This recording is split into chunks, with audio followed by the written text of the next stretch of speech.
where we're going to go,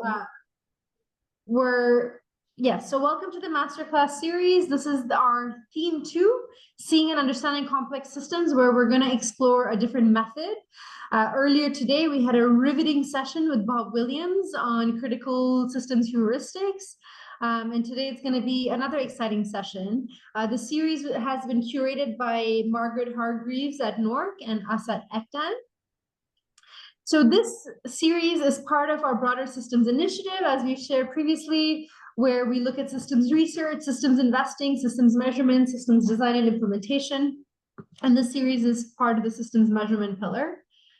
Again, to earn the certificate, please make sure you're attending at least 50% or 7 out of 14. You don't have to attend them all live, but you do have to complete the short survey after every session that you complete. So we know you've completed 7, but before May 17th. All right. After each session, you will have access to everything, all the presentations, all the videos, the session recordings, and they'll all be on the website. So my colleagues will share that in the chat with you. You should just bookmark this masterclass page on your website so that you know exactly where to access everything. The basic format of each masterclass will have welcome introduction, the masterclass session, a dialogue with the early childhood expert, participant Q&A, and the closing and next steps, although that might be different slightly session to session. We encourage lots of participation. So please, as you have been doing, introduce yourselves in the chat. Feel free to share comments and conversation with each other. The chat is a very exciting place. Please make sure you select everyone, not just the hosts and panelists. Otherwise, everyone cannot see your message. Finally, if you have questions for Erin and Rebecca, please put them in the Q&A box, not in the chat. We may miss them there. Also, with big thanks to UNICEF LACRO, we have Spanish translation. So if you need Spanish translation, you can click on interpretation and pick Spanish. And welcome to our wonderful translator, Mitzi, who's been doing a great job. Mitzi, you're going to become a systems expert after this, after doing all of this translation. You could write the Spanish book for systems thinking. And so today, this morning, just a few hours ago, we had a very exciting session with Bob Williams. The recording should be up very shortly, so if you missed it, you can catch it on our website. And today it's my pleasure that we'll be starting session 4 of the Masterclass series, mapping causal loops and leverage points within early childhood development systems to guide strategy design. With our systems expert, who I'll introduce shortly, Erin Watson, and our early childhood expert, Rebecca Hickman. So let me quickly go to introducing colleagues. So Dr. Erin Watson, she's the owner of Weaving Change and has extensive experience in the use of systems thinking and participatory action learning to design, implement, and evaluate transformative change efforts aimed at promoting equitable outcomes for children and families. She's consulted with hundreds of organizations, public sector agencies, community coalitions, and foundations around their efforts to promote place-based change, service delivery reform, primary prevention, strategic alignment, adaptive action, parent leadership, and collaborative capacity, all things we're all interested here. Her systems change frameworks have been adopted by communities, coalitions, funders, and government agencies around the world. And she actually specializes in early childhood systems and has provided capacity building and technical assistance to government agencies and regional childhood coalitions. And now to Rebecca Hickman, who's the Strategy and Policy Associate at Smart Start in South Africa. Smart Start is a national early learning service delivery platform in South Africa, and she is currently seconded to the National Department of Basic Education as Senior Technical Advisor in Early Childhood Development. She has over 25 years of experience working for non-governmental organizations and government on strategy, systems building, and policy. She's worked in the ECD space in South Africa for 15 years. And has extensive knowledge of ECD policy and regulatory regimes and has assisted the government in developing new policy, legislative, and funding approaches as well. I also have to say Rebecca is a core member of our childcare systems working group and has provided a lot of leadership on our childcare systems mapping work that we've been doing at ECDAN over the past year. So you're in good hands, and I'm going to turn it over to you, Erin. Great. Hi, everyone. I'm going to jump in because we have a lot of great things to talk about today. And I'm going to start out with a story. So once upon a time, a group of people came across a wheel for the first time and noticed it was squeaking. They didn't like the squeak, so thinking of things that were slippery, they decided to put in some water, and like that, the squeak went away. Job well done.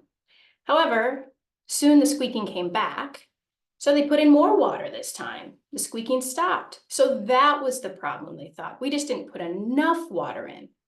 But what do you think happened? Squeaking came back. And this time they noticed something new.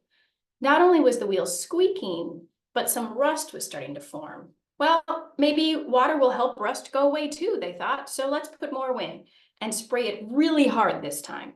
So they continued this cycle over and over until, you guessed it, the wheel looked like this.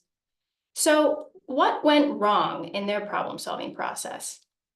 Think about that for a minute. So the main breakdown in this story is that the group didn't fully understand why the wheel was squeaking or even how the wheel itself worked before they jumped to a solution. As a result, their quick fix created some unintended consequences that gradually made the problem worse over time. So this story shows how important it is to understand why a problem is happening before moving to strategies. We're going to use this metaphor throughout today. So let's apply this to the early childhood development example. Here's one of Ekdan's impact statements. Every young child is safe, well-nourished, healthy, happy, and learning. And here's a goal many of us around the world are working on to advance that impact. Quality, accessible early child education and care programs are in place within the region. So I'm quickly going to define what I mean here. Early childhood education and care, or ECEC programs, refer to organized, non-familiar learning and care environments directly serving children from birth through the start of primary education. Quality ECEC settings provide stimulating and safe environments, responsive supportive caregivers, age-appropriate activities, and environments that pay attention to children's social, emotional, physical, and cognitive development. And we know research in low, medium, and high-income countries shows that ECEC has a significant benefit for early childhood development and for the economy and society.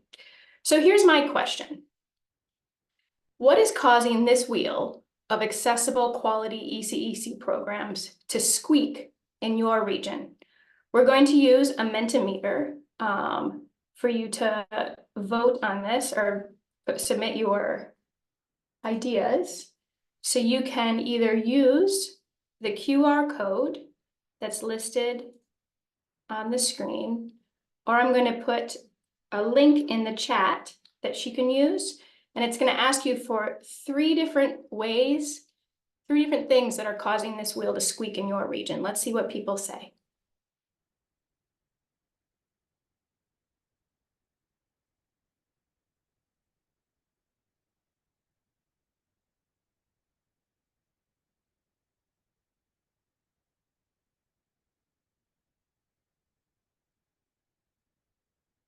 Kind of fun to watch this in real time.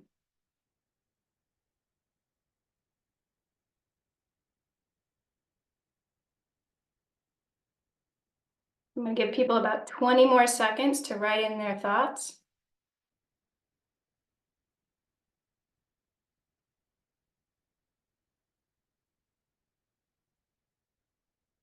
Some people are even writing them in the chat. I love it.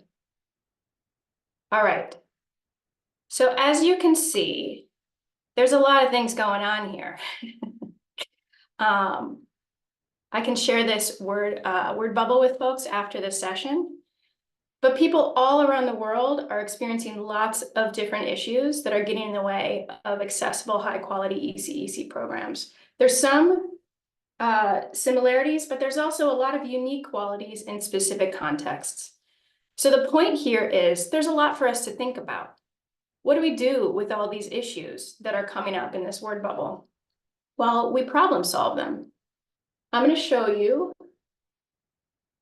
a simple problem-solving cycle that we're going to use to organize our thinking today for how you deal with this mess of issues that just came up on the screen.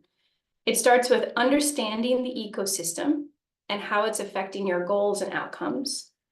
using this understanding to design strategies to transform and rewire those ecosystems to create better outcomes, to shift some of those issues that were just coming up on that Mentimeter, testing out those strategies and gathering rapid feedback to understand whether they're starting to work and why, and whether they need to be scaled or redesigned. Today, we're going to specifically talk about how you understand your ecosystem in order to drive better strategies. And there's 3 steps we're going to talk about. Step 1 is setting boundaries around the ecosystem you want to understand. Step 2 is asking questions about that ecosystem and how it's affecting your outcomes. The 3rd step is making sense of this information to guide strategy design. So let's start with step 1. So an essential step before mapping an ecosystem is to define boundaries. Boundary setting involves determining which settings, organizations, and individuals across multiple levels are most relevant to the ecosystem related to the problem or the impact you're trying to address. Bob Williams had a great session quite earlier, that talked a lot about boundaries. So check that out if you haven't already. But know that these boundary decisions, what you include and what you exclude in your focus, have ethical implications because they determine which perspectives are valued, what can you learn, where change is going to happen, and ultimately who's going to benefit from your interventions. So for example, a collaborative I was working with was debating whether to include informal friend, family, neighbor care within their boundary for an ecosystem related to ECEC. Some saw including this type of informal care as essential, given that many families rely on them, especially families with low incomes or working second shift jobs. Others in the collaborative were against including friend, family, neighbor care in their boundary because they were afraid it would diminish quality standards and preferred only to include formally regulated settings. So think about the implications of this boundary decision they were thinking through. Think about the implications for which perspectives that collaborative would value, what they would learn, where their interventions would happen, and ultimately the families who would not benefit from their actions. So no, this group ultimately decided to include friend, family, neighbor care in their boundary because of those ethical and equity implications. But they only did so with the agreement that there would be explicit goals around building capacity across the ecosystem. So that was how they negotiated that. This is often a negotiated process that involves lots of perspectives, really trying to figure out what are the right boundaries. There's a planning tool that you'll receive along with this webinar that includes several questions you can use to help determine boundaries around an ecosystem you want to understand. I encourage you to check it out after today's session. And again, check out Bob Williams' session for more details on boundaries. So our second step is asking questions. So here's an example of an overall question you could ask people to understand how the ecosystem is affecting your outcomes. Note, you can insert specific outcomes you're focused on when you ask this question. And you can clarify any subgroups of children and families you've prioritized. For example, children and families experiencing the greatest inequities related to your outcome. So in my experience, if you ask this question, people are going to give you a lot of information, just like we saw in the Mentimeter word bubble. However, people often only talk about things that are kind of top of mind, and they rarely provide a comprehensive range of ecosystem conditions. Because of this, it can help to ask some follow-up questions after a question like this. So I'm going to share a framework with you that you can use to guide these follow-up questions to better understand your ecosystem and how it's affecting your outcomes. This framework describes several different types of leverage points that work together to affect outcomes. So anyone ever heard of a leverage point? Yeah, leverage points are things that if changed can trigger other changes across a system or an ecosystem. You can see them across multiple sectors, levels, inside your organization and out. So let's talk about this framework. The first category is paradigms. It includes mindsets. This represents the beliefs, the values, the narratives, assumptions, attitudes that create a way of viewing reality for people who share them.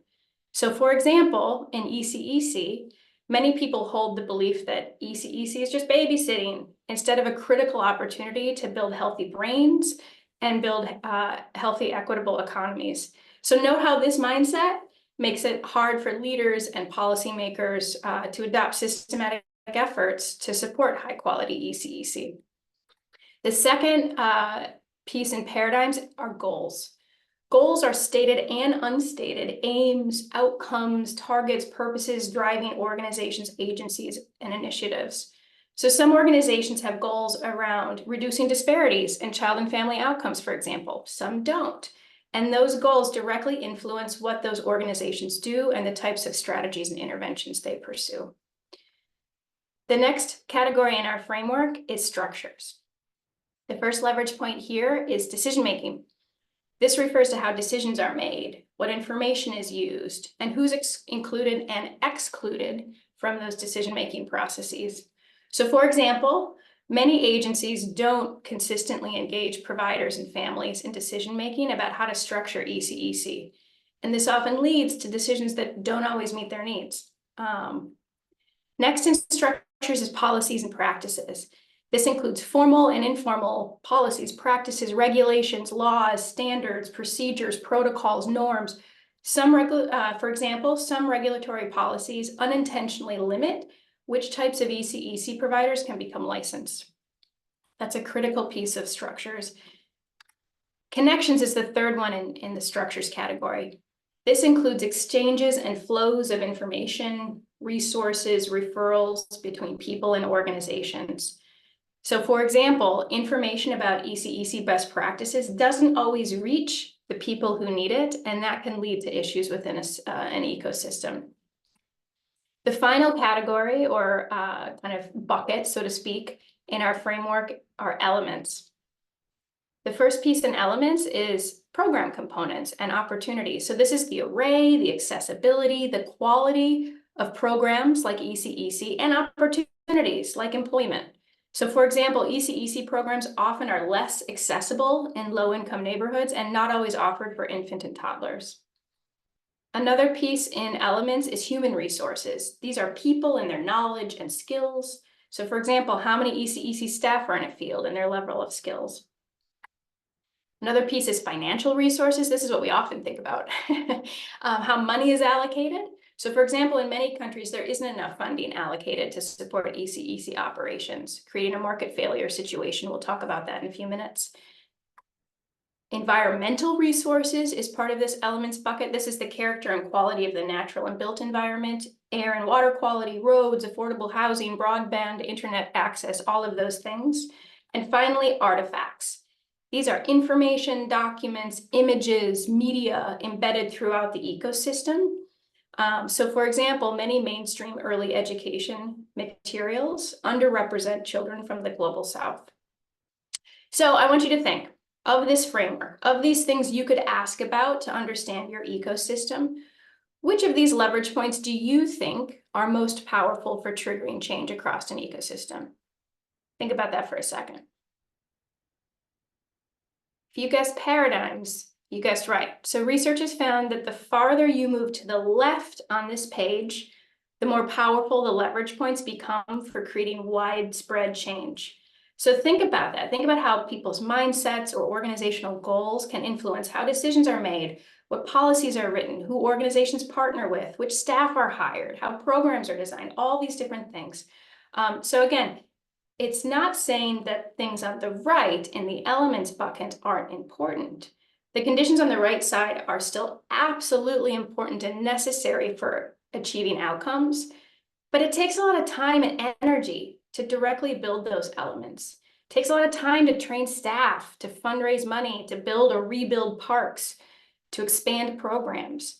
And even when changed, those elements often don't have a big ripple effect on other things in the ecosystem. It can be more strategic to shift conditions towards the left side, structures and paradigms that can automatically and sustainably bring about elements instead of trying to directly continue to build them one-on-one. So now I've got a poll for you.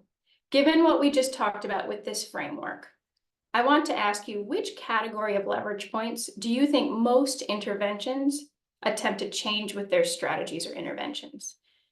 Shreya, can you launch that first poll?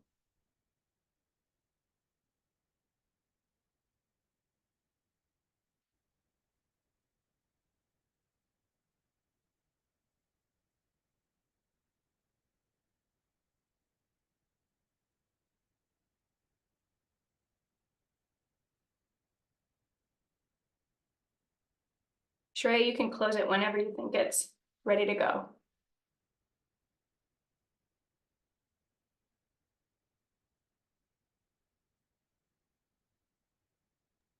We have a few more responses still coming in. We give it a couple more seconds and then end the poll.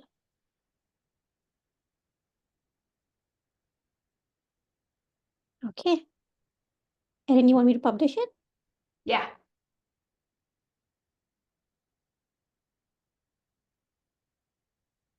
There you Yep. All right. So, ding ding. Those of you who voted for elements, about half, you're correct. So research has found that by and large, most interventions and strategies still attempt to focus on those elements. The financial resources, the human resources, the programs. And by and large, there's a fewer amount of interventions focused on those stronger leverage points. And this helps to explain why many of our interventions to shift systems and ecosystems don't lead to the types of impacts that we're hoping for. And so the whole point of this leverage point framework is to push us to start thinking about issues and conditions on the full spectrum of this framework, including on the left side, so that we can start to design strategies that have the power to transform ecosystems.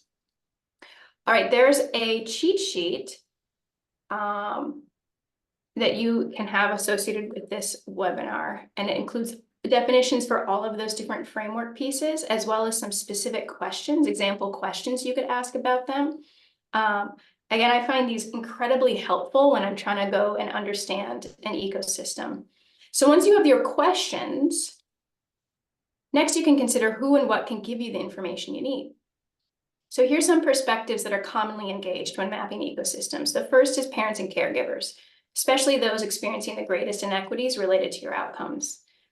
Second is direct service providers, focusing on advancing those outcomes, like ECEC providers. Leaders, funders, and NGOs are often a critical perspective. They have a good view on policies usually. Community members, faith-based leaders, business leaders, community leaders can be essential perspectives when you're understanding your ecosystem, as well as existing databases, reports, records that help you fill in the blanks. So in my experience, parents, caregivers, and direct service providers have a particularly keen understanding of how the ecosystem is helping and hindering your outcomes because they live it every day firsthand. So when I go about understanding an ecosystem, I work with groups to ensure that those two perspectives are always included because they give you a really important perspective on what's going on. All right, so let's move into making sense of information, step 3. So when you ask questions about an ecosystem, asking about what mindsets are helping and hindering, what policies are helping and hindering, what decision-making processes are helping and hindering, all those things from the framework. When you ask about those different pieces, you're going to get a lot of information. People have a lot to say, and they, especially those who live this every day and are directly affected by it. But long lists of data aren't helpful. People need to make sense of it for it to inform strategies and action. So note what you learn through making sense of all this information you're collecting about the ecosystem not only can inform your strategies, but it can also inform new questions you might ask about your ecosystem. The more you learn, the more you realize there's more to learn. And it can also influence and adjust your boundaries over time as you start to understand different types of dynamics that are happening that might necessitate expanding your boundary in different ways. So keeping that in mind, let's talk through some steps, some kind of sub-steps for making sense of the information. So the first bit here in sense making is to plan out who you want to engage to theme all of that information you've collected about the ecosystem and how. There's lots of participatory ways to do this. So people can work through information in small groups, for example. I've had people print out data on little strips of paper or put them on sticky notes and physically move and theme them into clusters of similar ideas. They add descriptive labels and there's your theme. To prepare people for theming, I've even had them practice by playing a game where they sort candy into piles of similar things and create labels. This is especially good for people who haven't had a whole lot of experience with sorting data and information. However you do it, I encourage you to make it as participatory as possible because it helps to raise people's critical consciousness of the issues and get them engaged in the process. All right, so once the information is themed, you can explore different ways to map it out. So mapping involves identifying relationships between these different ecosystem themes that you're coming up with, those policies, decision-making, mindsets, goals, all those things we were talking about, and how they work together to affect your outcomes. As you see from the picture, mapping can also be a participatory process where people are directly engaged in understanding those relationships. So there's different mapping approaches out there for mapping out causal relationships within an ecosystem. Here are two approaches I often draw upon.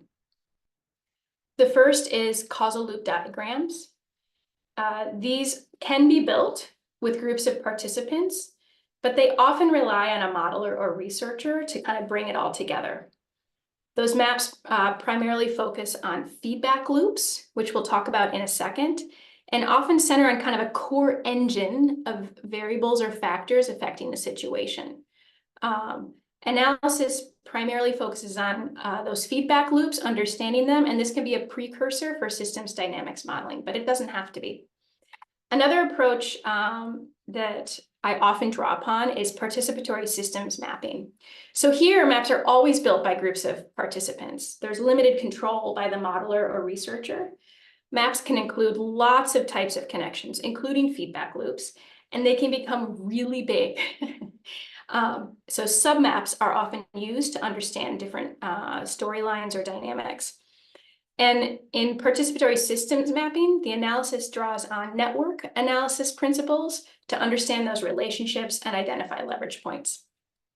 So taking these two approaches in mind, I'm going to describe some main steps and some tips for how to map out causal loops and leverage points within an ecosystem, drawing on both of these approaches. All right. So first, you need to turn your ecosystem themes into variables or factors.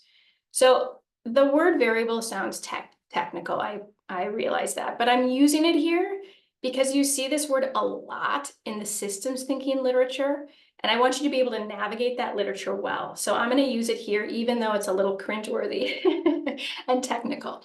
So here's an example of a theme turning into a variable. Variables are what are needed to map out causal loops. So here, a massive shortage of qualified ECEC staff in the field, at least 1,300 needed to meet demand. That's what information was gathered as you asked questions about the ecosystem. The variable of that is the number of qualified ECEC staff in the field. So note, variables are nouns. They can increase and decrease over time. Outcomes can be things you care about, functions of the system, outcomes, interventions.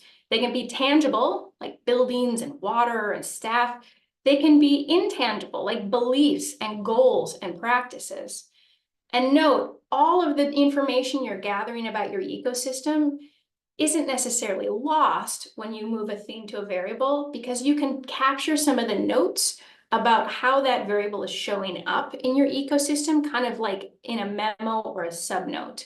But the variable itself, again, is a noun that can go up and down. So once you have your themes turned into variables, then you can think about how those variables are connected to each other, are working and relating. So here's an example. Here's a variable, profit margins of ECEC businesses. And as profit margins increase or decrease, so do the wages paid to ECEC workforce. So a change in one variable causes the other variable to change in the same direction. Here's another example.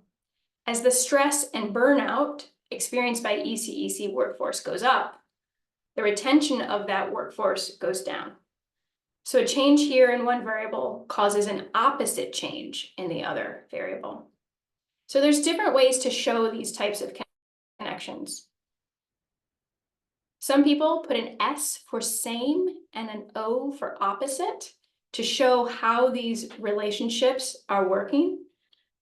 Other people use a plus or a minus. Plus is the same, minus is opposite. But remember, especially if you use plus and minus, plus doesn't mean a variable is good, and minus doesn't mean a variable is bad. It just tells you about the nature of that causal relationship. And this is something many people get tripped up on. It's about the relationship and which direction it's going, opposite or the same. I sometimes use S and O's just to eliminate that confusion. But you can use either option. Some people even color code their relationships. So let's do another check. Here's another poll Shreya is going to launch in a minute or in a second. So here's two variables: the amount of additional profits ECEC businesses can gain from charging out of pocket. Can you still see our screen with the poll up? Okay, great. So variable one, the amount of additional profits ECE businesses can gain from charging out-of-pocket rates compared to subsidized rates. And the second variable is the density of quality ECEC settings in low-income neighborhoods where families primarily rely on using subsidies. So is this relationship creating the same change or an opposite change?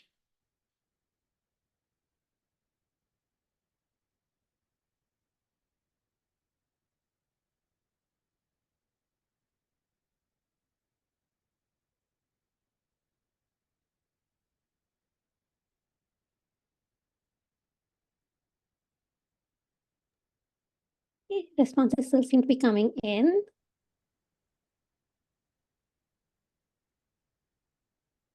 I'd like to keep it open another 15 seconds and then close the poll. And people seem to be thinking hard about this question. I see they're not clicking as fast as they did the first time. So don't worry, your answers are anonymous.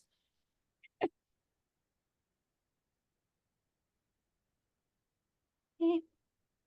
Last 5 seconds. In case anybody wants to get their responses in before we close the poll.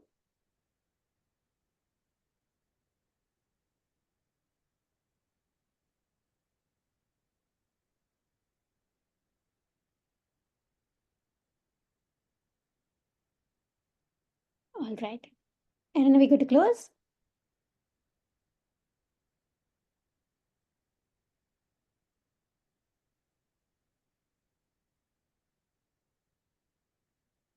And All right, you want to show the result? Yep. There you go. Perfect. All right. So a little over half of you said opposite direction. You are correct.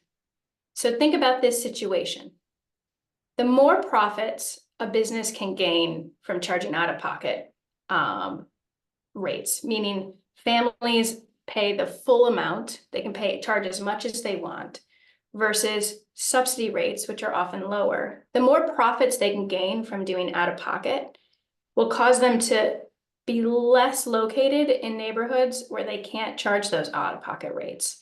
So neighborhoods that primarily rely on subsidies aren't going to provide them as much profit. And so the incentive to not locate yourselves in those neighborhoods will go up, given the profits you can gain from other out-of-pocket sales and rates. This is something the research shows is happening quite a bit across the world.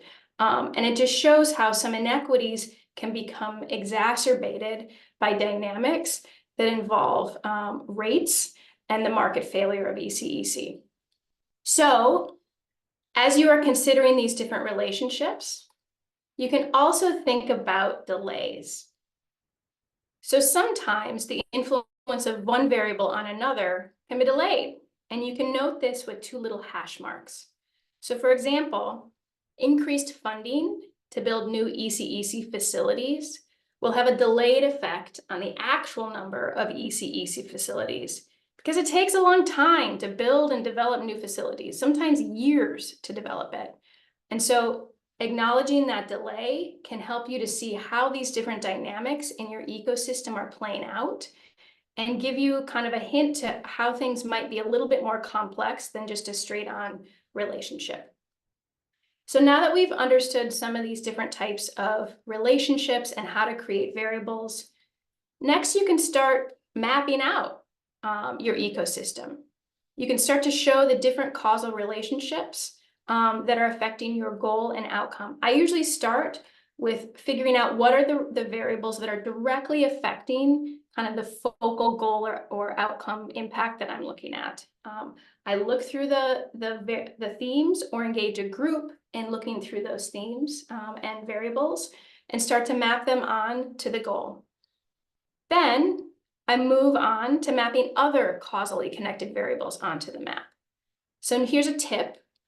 You can look back at your themed data about the ecosystem because people often talk about how variables are influencing each other when they're giving you input. So I always look back and see if there's any clues. The critical criteria for including variables in this map is whether they're relevant to your goal or outcome, and they make a difference for how the ecosystem functions. So to keep this process manageable, it can help to start out by mapping just up to like 20 of the most important variables, and then deciding if and how you want to expand it from there. If you put too many on in the beginning, it can become a little bit hard to focus on. So 20 is kind of a nice number to start with, and then you can see how you might need to expand it from there. All right, as you map out variables, you may start to notice feedback loops. Feedback loops are circular series of relationships, and there's two types. Reinforcing loops show amplification, or a virtuous or vicious cycle, or a spiral of growth or decline. Reinforcing loops have an even number of opposite connections. So you can always kind of tell where they are by simply counting the number of O's. If there's no O's or an even amount of O's, you know you have a reinforcing loop. And you see these all the time. Balancing loops, in contrast, describe constraining or limiting or self-regulating processes. Balancing loops have an odd number. We're going to look at several examples of reinforcing loops and balancing loops in an actual example map in a minute. One way to help draw out and figure out these different feedback loops is to refer to some common archetypes or common kind of system storylines that show common dynamics that often happen in systems. So it can be helpful to reference these archetypes as you map out your ecosystem because they kind of give you clues to how different variables interact with each other in series of feedback loops. In fact, this image right here, I believe you can even get as a poster online if you'd like it. But these can help, again, just to start understanding and identifying how all these different variables are working together in one kind of integrated storyline to affect your outcomes and goals. So let's talk through an example causal loop diagram. I'm going to go slow and talk through how one group in the US who is focused on regional ECEC issues created this map. And I'm going to tell it like a story because I find it's the easiest way to help people understand ecosystem maps. And it also models how you can describe maps to other people. So let's start out. This group's goal was to increase the number of children accessing high-quality ECEC programs. So note, this group was specifically focused on children from low-income families. Through their ecosystem conversations, they identified that the number of kids accessing high-quality care is directly influenced by the supply of high-quality ECEC programs that meet their needs for kids' ages, times they're available, the location of those programs. So in this region, there's not nearly enough supply to meet local demand. In some areas, there's a 2-year waiting list to enroll in ECEC programs. So this was a definite influence that they wanted to pay attention to, and know it's happening in the same direction. So the group learned from providers that the supply of ECEC programs is influenced by the number of qualified, skilled ECEC workforce in the field. So in this region, most ECEC programs were at 70% capacity because they simply didn't have enough staff to fill their classrooms. They were literally empty classrooms despite long wait lists of people. And so this was a huge issue for them and definitely a variable that was impacting their ecosystem map. So the number of qualified workforce in the field is influenced by people's motivation to pursue or stay in the field. And this is directly affected by the wages and benefits paid to the ECEC workforce. This was one of the top things as they talked with providers and workforce that was mentioned. So in this region, ECEC is one of the lowest paid jobs out there and not at all competitive with other industries. And so it was having a big effect on the motivation to stay or pursue that field. A key driver of wages is the profit margins of ECEC businesses. So again, in this region, most ECEC businesses make between a 1% to 2% annual profit, compared to most other businesses that make around a 10 to 20% profit. And because wages are by far the most expensive budget line for ECEC businesses, when profit margins are small, wages get cut. And so that's exactly what was happening in this region. And it was having a definite drive on those wages.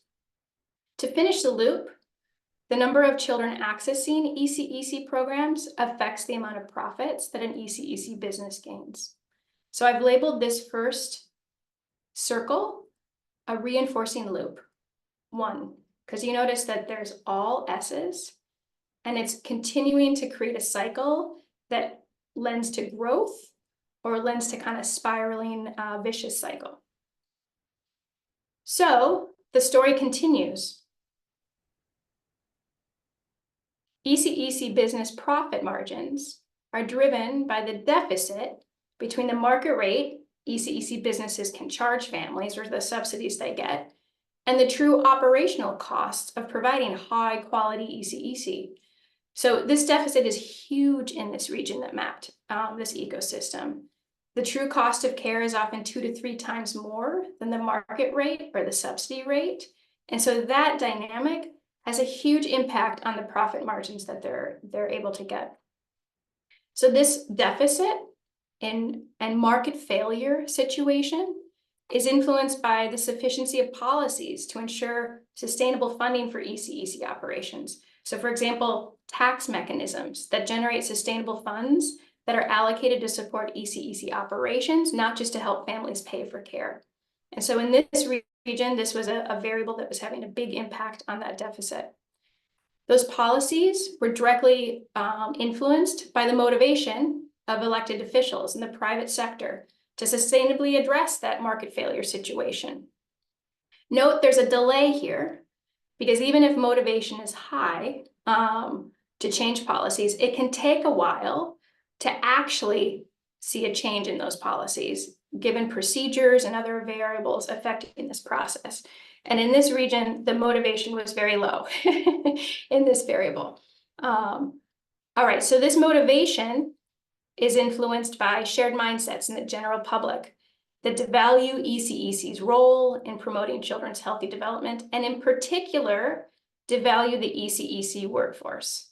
I don't know if this is prevalent in your region, but it absolutely is in the region that created this ecosystem map. And they found it was having an opposite effect on the motivation of those elected officials in private sector.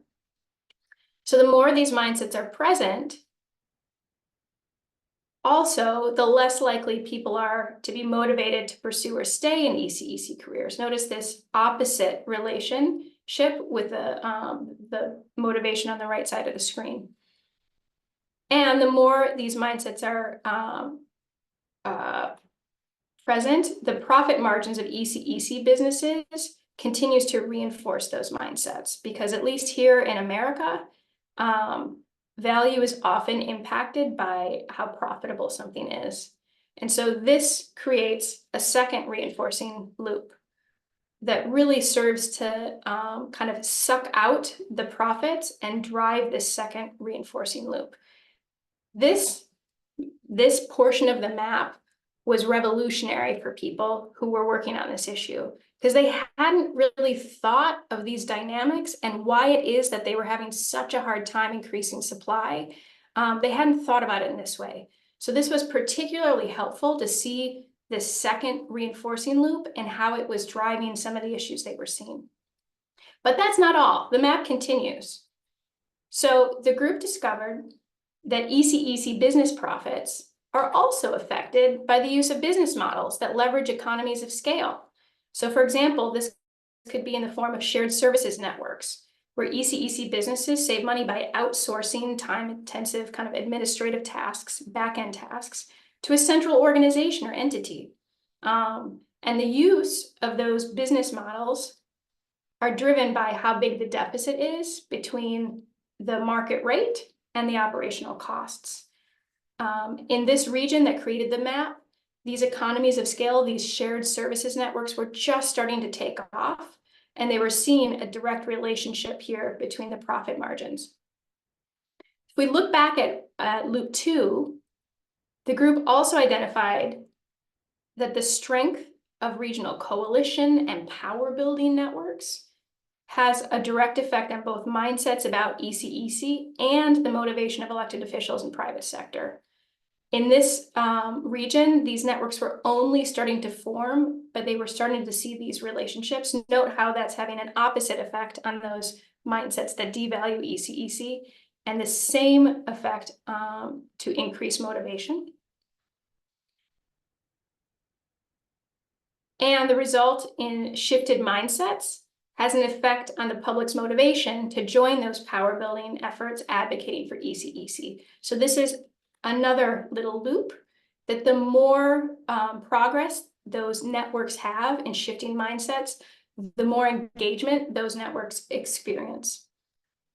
Finally, the group identified that in addition to wages, people's motivation to pursue or stay in an ECEC career is influenced by the workforce stress and burnout, which is in turn influenced by the number of qualified workforce in the field, because this impacts teacher-child ratios and other types of dynamics happening within these programs. So this is the final loop 5.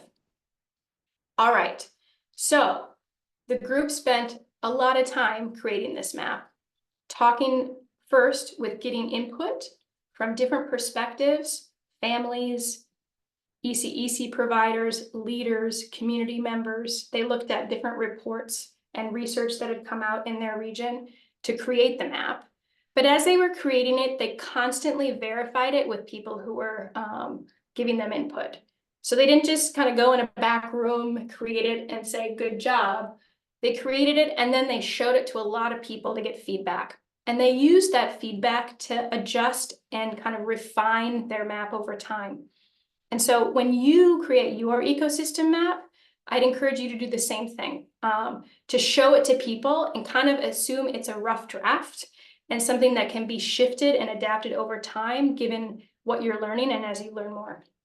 So once you have a map, the next step is to analyze it and prioritize areas to focus on in strategy design. So there's lots of advice from the systems dynamics field about how to analyze common causal loop storylines, system archetypes, and prioritize leverage points. I'm not going to go into it here because there's a lot there.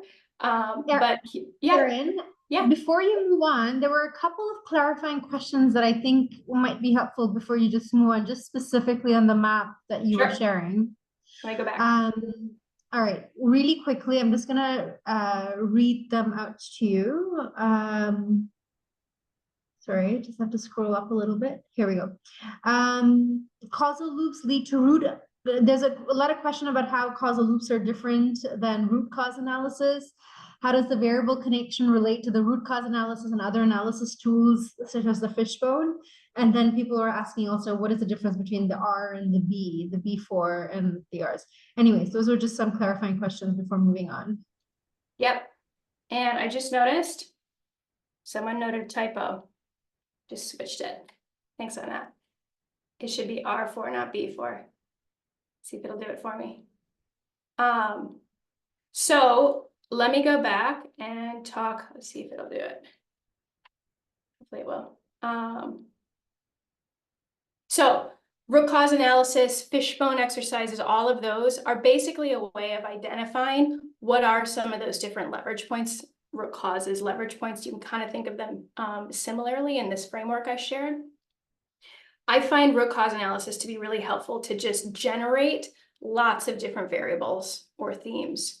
What causal loop diagramming does is help to bring those root causes together and see how they're working together. And so I kind of see it as like a two-step process that allows you just to provide a little bit more richness to how those different root causes are working together versus seeing them as kind of independent or siloed. There I go, here. Someone noted a typo in the balancing loop 4. There we go. See? And a great example of vetting your map, to be honest. I mean, that's what happens all the time. You create these maps, people look at them, and they ask questions, and you modify them. I think, did I answer those questions, Shekofe? Were there others that came up related to? That's it. Oh, and B and R. So B is balancing, those balancing loops that kind of serve to regulate or dampen the effect of what's happening in a system. R are reinforcing loops. They amplify or grow kind of vicious or growth cycles. And so you see here in this map, there's several growth cycles happening that continue kind of making the situation amplified. All right, let's go forward and we can continue looking at the analysis. So there's, again, lots of advice on how to analyze these different maps, looking at different archetypes. Here's several resources I really enjoy looking at and find helpful. They're listed in the bottom of the worksheet that I linked to the website. There's also some analysis ideas from participatory system mapping. So looking at variables up and down the causal chain from a focal point, finding variables that have a lot of connections, connecting them to other relevant variables, paying attention to variables upstream from these highly influential variables, because they can often provide sources of change. So again, looking at this map as a network and understanding how different kind of network principles are showing you where might be the best place to intervene. There's a great book by Barbrook, Johnson, and Penn that has resources for how to do this, as well as some additional resources that's also included on the worksheet. Another way to approach the analysis of these causal maps is to look for variables that typically serve as more powerful levers for change. So remember that framework we talked about in the beginning? Note that feedback loops are now added into the list right above elements. So when I'm analyzing ecosystem causal maps, I start to pick out higher and lower leverage variables using this framework just to kind of get my head around what might be some places to pay attention to. Sometimes I even color code the different variables given their leverage so I can see the differences easier. All right, so let's practice analyzing this map. So here are 3 variables from the map I described before: wages, benefits, number of qualified workforce, and the strength of coalition and power building networks advocating for systemic EC-EC solutions. So which one of these 3 variables would you consider the most powerful leverage point? So Shreya, if you can launch our last poll, that would be great.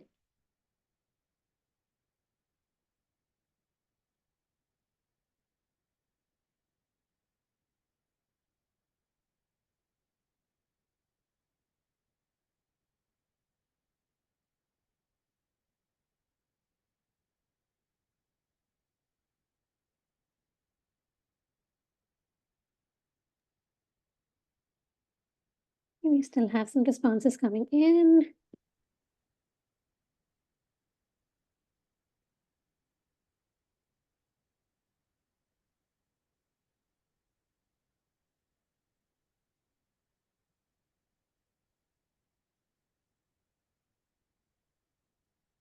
And I see some people are also typing the responses in the chat in addition to the poll.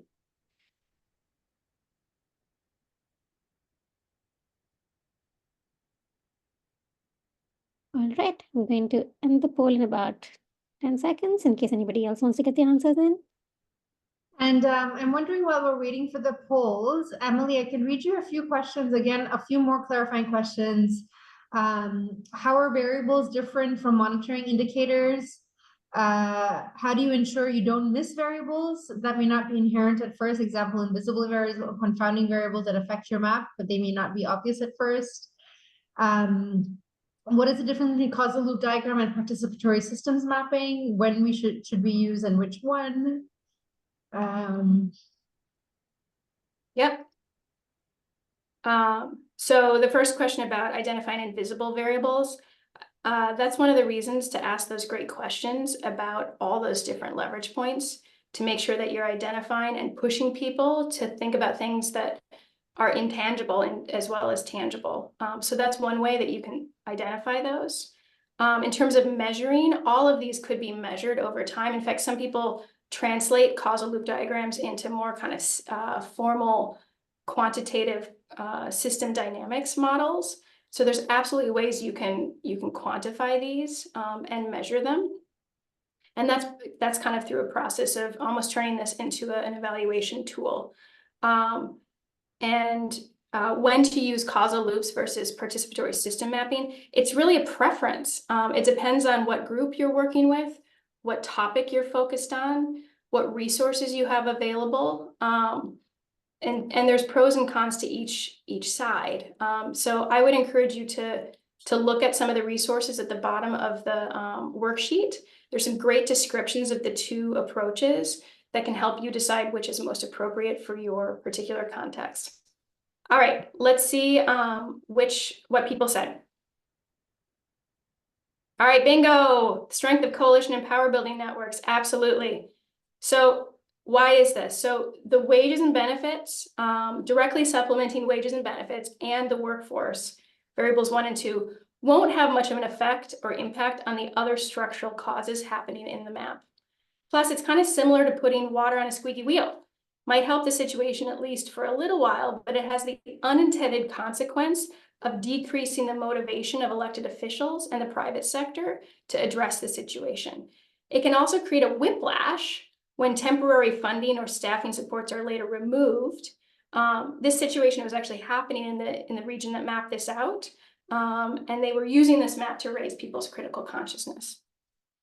All right, so how do you communicate maps like these?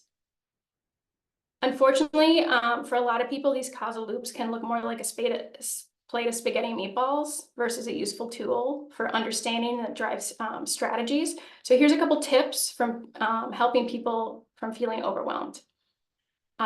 When I show a map to a full group, I use an animated story, just like I described today, laying out that map. I take it slow, I answer questions. This works well for internal teams or partners who are already having some grounding in the issue, but it can be really overwhelming for external audiences who aren't as familiar with the issues. So instead, for more general audiences, I often work with groups to find like higher level, more pictorial images that are zoomed in on smaller portions of the larger map. So for example, this was a map, or excuse me, an image that group that created that map developed. It just helps people get their heads around the big dynamics, and it sort of like condenses some of the complicated feedback loops into something a little bit more manageable. And for me, this is like a doorway.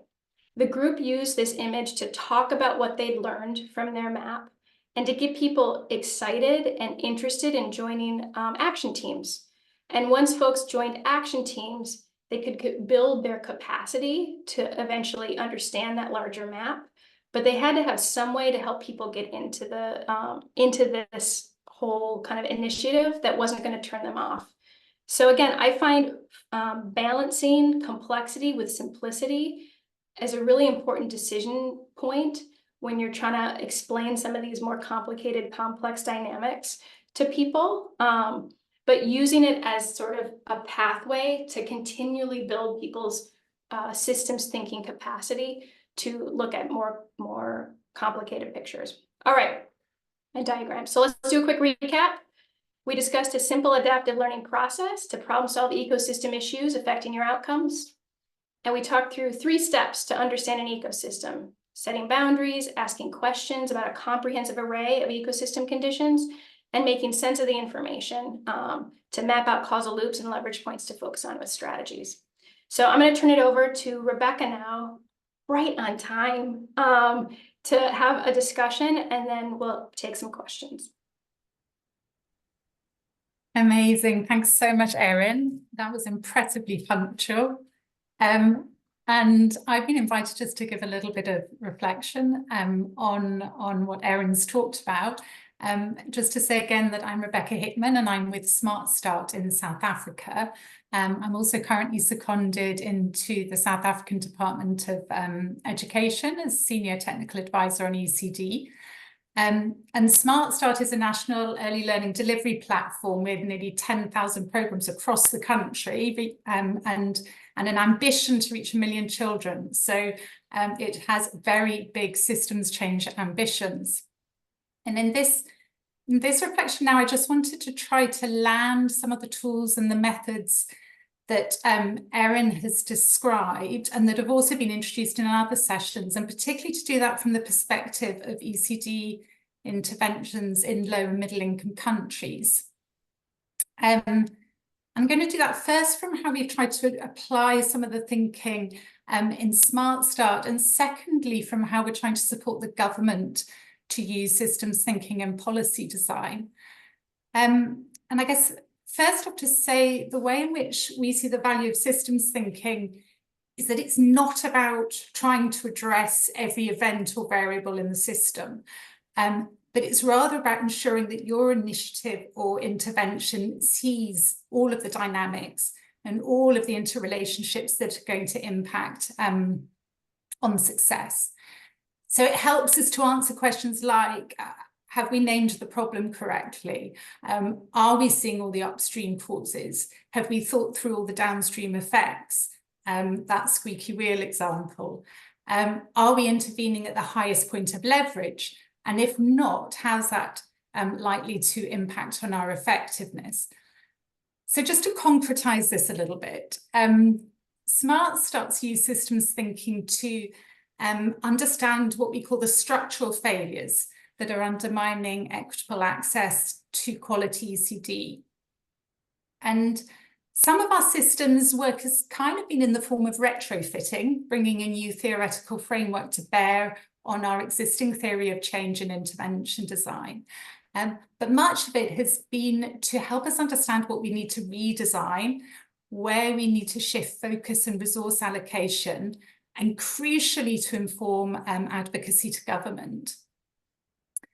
And so we sort of started with a bit of a systems mapping type approach, began by analysing the government systems that comprise the ECD regulatory space. So things like financing and curriculum and qualifications and health and safety regulations. And what we saw was that these systems do not by themselves either unlock new supply or build quality in ECD. And by that, I mean that in a quasi-market, ECD programs don't automatically self-establish or self-improve just because the right regulatory systems are in place.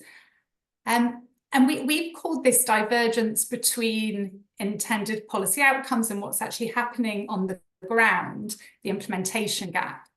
And working with systems mapping and with causal loop diagrams has helped us to develop a much fuller understanding of this implementation gap and of how economic systems, socio-cultural systems are intersecting with government systems. And this process showed us that we weren't wrong to be focusing on the state regulatory and funding system, but we might not have clear line of sight of the system dynamics that are preventing it from achieving its goals. So to give some examples of what I mean by that. we see in South Africa how the highly informal nature of much ECD programme provisioning in low-income communities is both an upstream cause and a downstream effect of an ineffective regulatory regime. So what it does is it creates a reinforcing loop. This is because many providers in informal contexts struggle to engage with state systems that are built on an assumed level of formality. So those programmes stay outside the regulatory net. The regulatory system can't perform the function for which it was created, and the programmes themselves can't struggle to formalise and to improve, creating that reinforcing loop. This understanding has helped Smart Start to see that one of its core functions has to be to broker between state regulatory systems and the real world context in which ECD programmes find themselves in low resource communities. And systems thinking has also helped us to see how, despite the best endeavours of NGOs, high levels of fragmentation and unequal coverage in the non-state sector has actually meant that little has changed at systems level over the past 2 decades. And in practice, this has informed our understanding of what's needed to close the access and quality gap, and to see that what's needed to close that gap is an end-to-end delivery system where the full service delivery continuum can be organised into a single value chain that's able to engineer that access and quality in every community that needs it. And thirdly, systems thinking has encouraged us to pay attention to the value of what's already there, or in Danella Meadows' words, to understand the wisdom of the system and watch how it behaves.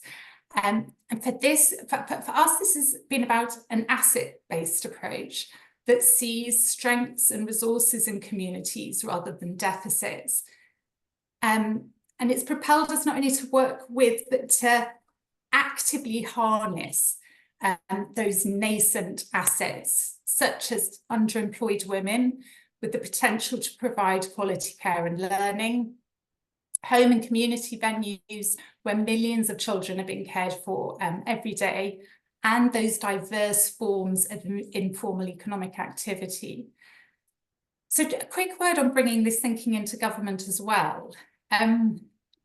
It'll be many of your experience too that it's in the DNA of much of government to think that policy, legislative and funding solutions can solve for everything. But if you sit in the complexity of a comprehensive causal loop diagram, that assumption is blown apart. It invites humility on the part of government to see the wider and deeper systems that are at play, the social systems, the cultural systems, the knowledge systems, the power systems, to name just a few. And that insight helps government to see that there's very little they can solve by themselves. And in South Africa, this understanding has helped to inform the new 2030 strategy for ECD programmes, which I and others have worked on with government over the last year. And what that strategy does is propose a new social compact for ECD, which brings all the role players together to co-develop solutions. The ECD sector, social partners, business, donors, and most importantly, families and communities. And the strategy also acknowledges that closing the ECD access and quality gap requires new forms of partnership between government and non-state actors. Government has a critical role to play in leading and planning, but it can't in the near term build a new public service from scratch. So its priority has to be to work closely with those who are well placed in the system to expand service delivery rapidly and equitably. And one key theme that has interlinked systems thinking work in both Smart Start and government, and that Erin highlighted right at the start and again at the end, has been the power of mental models and of mindsets at every level of the system. And those might be mental models around society's assumptions that care work is women's work, or parental beliefs that children don't need learning and development opportunities before they start school. And then there's a wide range of unhelpful mental models that are held in government, such as that the best way to build human capital is to invest in the schooling system, but often at the cost of investing in the early years. Or a prevalent mental model that we've been trying to challenge is that high quality care and learning can't be provided in highly informal settings. And each of these mental models is a challenge for us, but it's also a really, really powerful unlock in the system. And as people have been noting in the chat and in the voting, that they're often the stickiest things to address, but they're the most powerful things to address. Just one final observation. One thing I've loved about working with systems thinking is its power as a consensus building tool. We can debate endlessly why X intervention is better than Y intervention, or why Z policy isn't working. But systems thinking and mapping causal loop diagrams help us to take a gigantic step backwards and to use evidence to describe what is actually happening. And in our ECDAN systems mapping group that Shikufe referred to at the start, while we've had many debates over what to include in the map and how to name the variables, we've had very few disagreements over how the system is actually working. And this is really powerful because it helps us to look at the same narration of events and then from there to build consensus around where and how we can most effectively intervene. So on that note of the ECDAN work, I just wanted to very quickly share where we've got to as a global group in building a causal loop diagram. I'm just going to try and share my screen.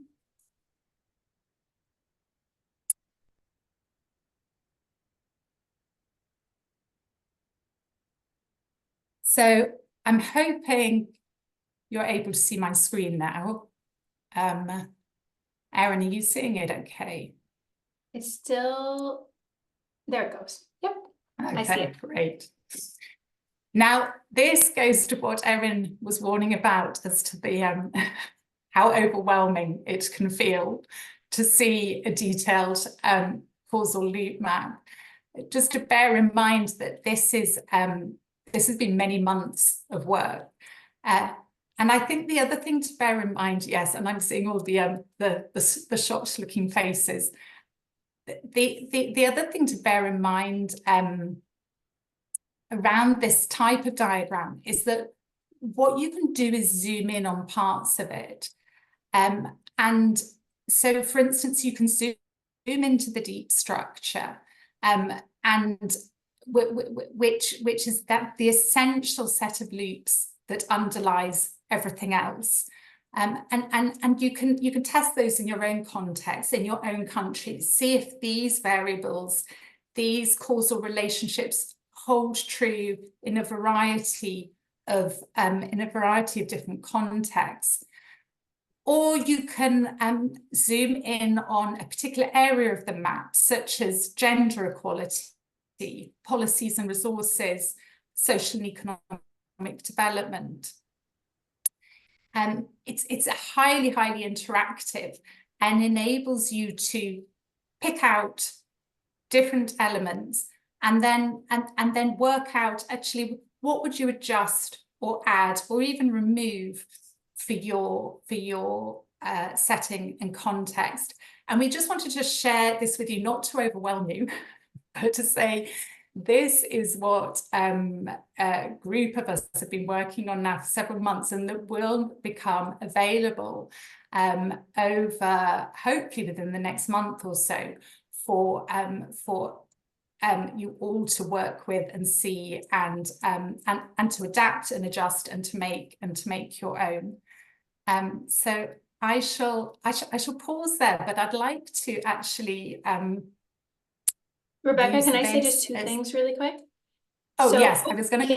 Can you bring back your map? Oh, sure. So, like someone said in the chat, Kumo is the platform that was used to develop that. It's an excellent platform. It's free. It's fairly user-friendly, and it gives you some kind of back-end ways to analyze some of the connections. So it's a highly useful tool. And note, you can also color code, not just in Kumo, but in other maps. You can color code the variables depending on different things. So in this legend, they've pulled out deep structures, policies, resources, economic development, etc.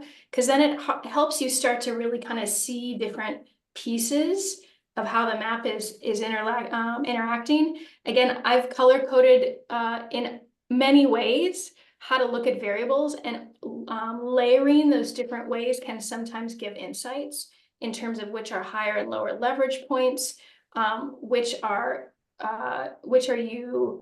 controllable within your control, which are not. There's many different ways to kind of think about looking and visualizing these maps that can give you insights. I didn't go there today because it's a little bit, it's just like 201 level. But Kumo is excellent, as well as some other similar platforms out there for engaging people and playing with maps and starting to see different patterns. And I think what was interesting in our process and how this fits, Erin, with what you were saying about participative systems mapping, is that when we had a large workshop on this in Tanzania, and voices from many, many different countries, primarily low and middle income countries, and they really helped us to actually surface key parts of the map and to go deeper into them. And in particular for us, that was around gender equality and how we show that in ECD systems mapping. What I find always very interesting when we're trying to do mapping work in the ECD space is, how do we foreground the child's voice?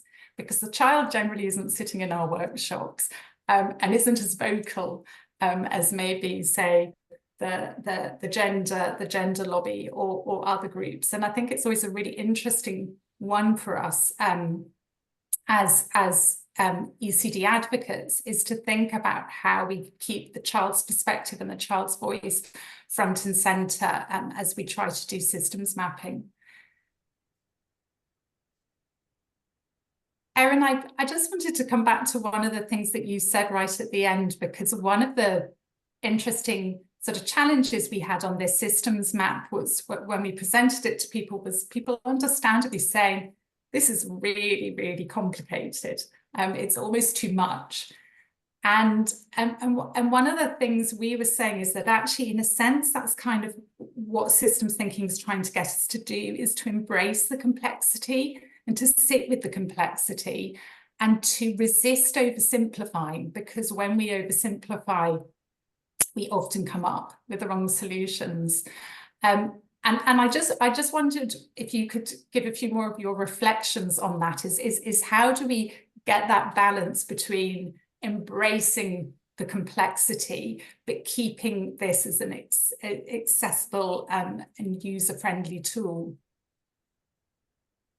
Again, I've just seen groups try to meet people where they're at in terms of their level of experience with thinking in these ways, and take it slow and scaffold, because showing something too complex to people who aren't used to seeing it can have a really negative effect, right? And turn them off and just have a lot of self-doubt and a lot of things that don't work. And so I think I see groups approach it with a relationship, to work with folks, to build capacity, to ask good questions, to get them comfortable with starting to see ecosystems in different ways and see relationships in different ways. That it takes time. And so again, I've seen groups that have done this well, just tailor the things they communicate in ways that will resonate to where that group is currently at, but have the goal with always moving us towards a place where we can understand more complexity and more complex kind of maps and causal loops. So I see it as a longer term process. Yeah. So ladies, Rebecca and Erin, we have, I know we have 10 minutes left, but we have some really excellent questions that I think could get like some quick responses from both of you. So I'm just gonna, if you can kind of, I'll read 3 at a time, and let's see if we can do a rapid fire of questions so that we can get to as many. So if we can have like quick, to the point answers, that would be great. What do you do with the findings of these maps? Can you provide a quick answer from your example? Number 1. Number 2, to what extent do you or should you rely on research to draw the connections between variables versus the connections between based on your intuition? And in what cases does it make sense to conduct research to test the relationships between the connections? What other tools other than Kumu can be used? So let's go with these, and then we'll get to more if there's time. Rebecca, I'll rapid fire and then you rapid fire. What to do with the findings? I think it can be used to increase people's consciousness of the issues and start shifting some of those mental models that Rebecca was talking about, but can also directly inform strategies in terms of where you intervene and evaluation frameworks for how those strategies are starting to create changes in the ecosystem.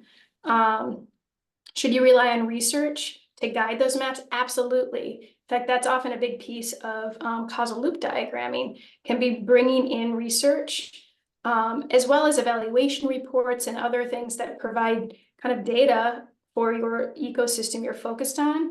But I absolutely encourage people to bring that in because it helps you create a map that's a little bit tighter, and that often will resonate with people's experience.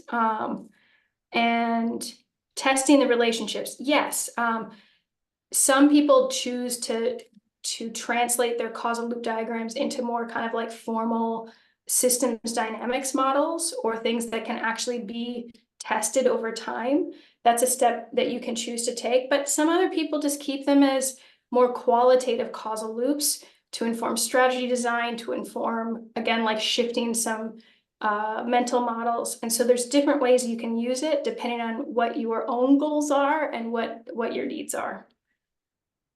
Rebecca. Yeah, I mean, what do you do with the findings? I think that to answer that on 2 different levels, one thing that we find very useful is actually to bring this way of thinking actually into donor conversations, because donors themselves are becoming increasingly interested in systems change. They want to get behind systems interventions.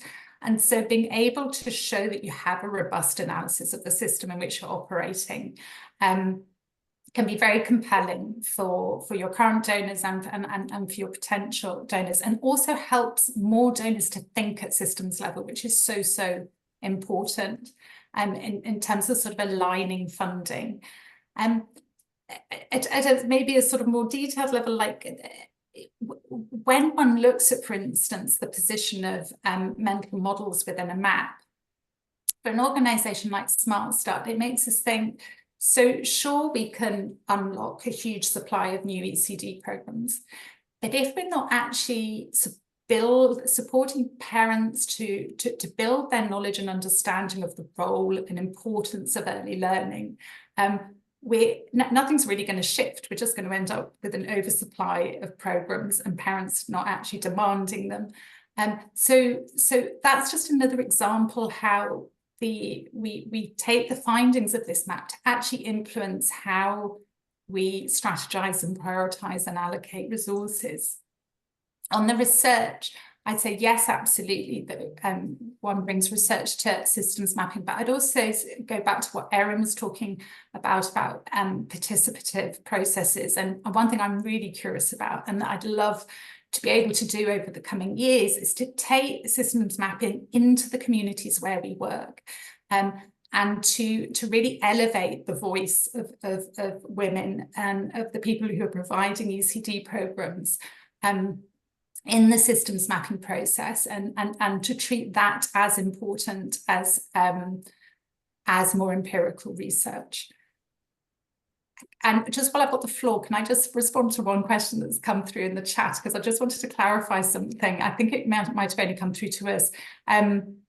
Just wanted to clarify that we've been telling government that quality early childhood development can be achieved in severely under-resourced and underserved communities, and that we've been challenging the government's mindset that it can't be. So I just wanted to clarify that to Daniel. I hope that makes sense. Amazing. I have one Go quick ahead, response. Erin. Oh, there was one question about how you bring together maps around multiple issues, because the example I shared was around a fairly narrow issue. You can bring maps about different kind of like goals, outcome areas, different focal areas together. I mean, these maps can be as big as you want. The idea is managing them and navigating them in ways that are still useful. And so even in the map that Rebecca showed, I would imagine there's probably several kind of like clusters that create almost like submaps that can come together. That's a way that you can start to bridge sectors, bridge different areas, because at the end of the day, it's likely that they're all connected. And so finding and understanding some of those connections can start to build some of the cross-sector work that's needed to address the issues that we're talking about. Go ahead, Shikfe. Okay, just a couple more questions and then I need to do a quick next steps and then to close it up. How do we identify start of the causal loop at the end of the diagram? Similarly, how do we identify the core reason or driver for the goal at the end of the diagram? And then there was just, if you answered that, and there was just one more question that I thought was quite good that came up quite a bit. Yep. I'll say something. Oh, I found it. I'm just going to ask it so that you have it. Is the most powerful leverage point necessarily the most practical or realistic given available resources / capacities? Yep. And then one more, you can just answer probably this super quickly. It says, could you please cite the research which shows that paradigms are pivotal? Yep, I can share that out with folks. There's about 3 or 4 citations that you can look at for that. So where do you start in a map and understanding it? It depends on kind of what questions you're trying to answer. So I often start with like the goal and pull out from there to see what's happening. But if you have different questions about an intervention, for example, you can start at an intervention and look upstream and downstream to see how it's affecting or being affected. So these maps, there's no like one place to start. It depends on what your questions are and what you're looking at, but often it can help to start with kind of your end outcome or goal and pull back from there to see what dynamics are impacting it. Most powerful leverage points aren't always the most practical. Oh, this is the key question, right?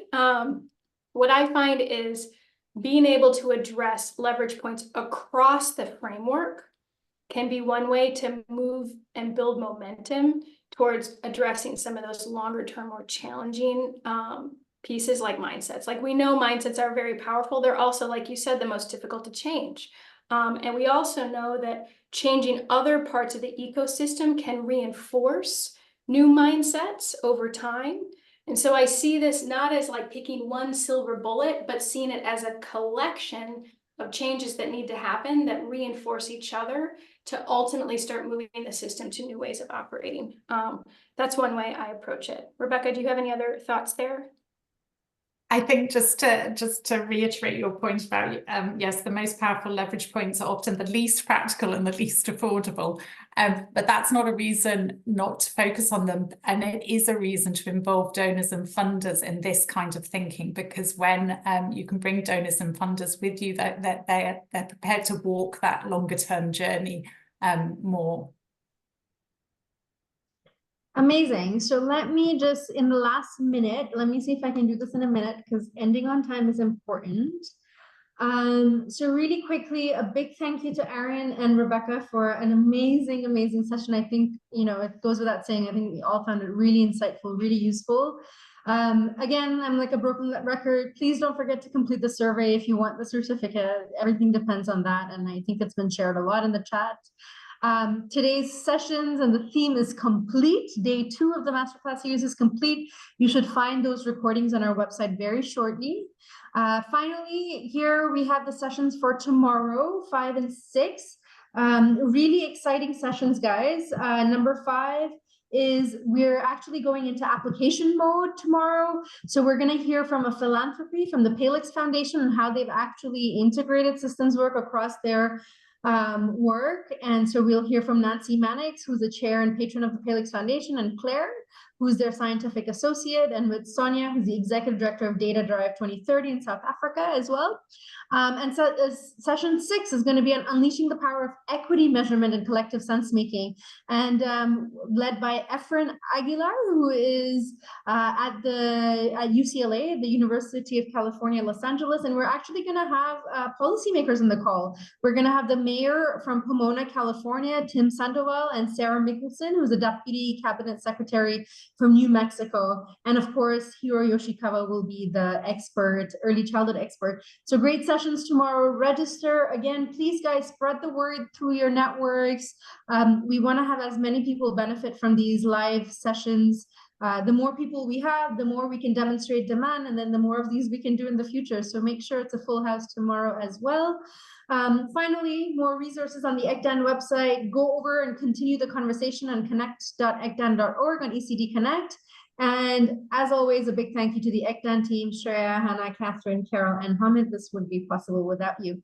All right, I think I'm 1 minute over, but on time. But thank you, everyone. This was an amazing session. We'll have a few minutes at the end if people want to just stay back and share their experiences. Rebecca and Erin, if you need to drop off, you're allowed to. But we just like to have about 5-10 minutes of informal chit chat with the participants to just hear from you as well. So Susan Garner, go ahead.